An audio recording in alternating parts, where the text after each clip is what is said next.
Ukraine যুদ্ধ বন্ধের বিষয়ে গত সপ্তাহে সৌদি আরবের রাজধানী রিয়াদে রুশ ও মার্কিন কর্মকর্তাদের মধ্যে প্রথম ধাপের বৈঠক অনুষ্ঠিত হয়।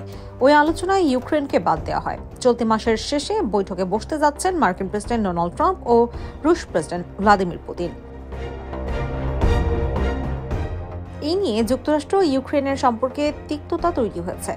শান্তি চুক্তির আলোচনায় কিয়েভকে বাদ দেওয়ায় ক্ষোভ প্রকাশ করেছেন ইউক্রেনের প্রেসিডেন্ট ভলোদিমির জেলেনস্কি।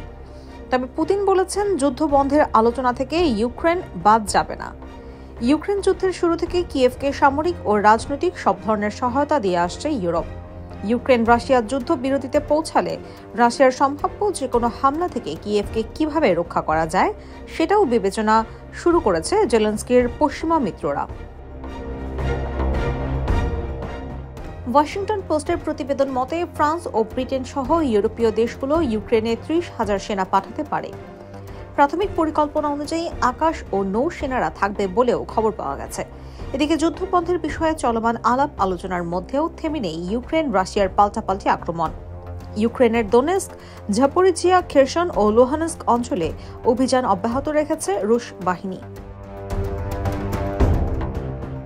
এছাড়া গত বুধবার ইউক্রেনের ওডেসায় রুশ বাহিনীর হামলায় আহত হন বেশ কয়েকজন।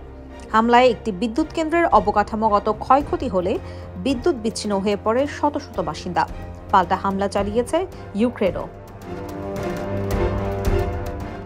IBTV USA, new York.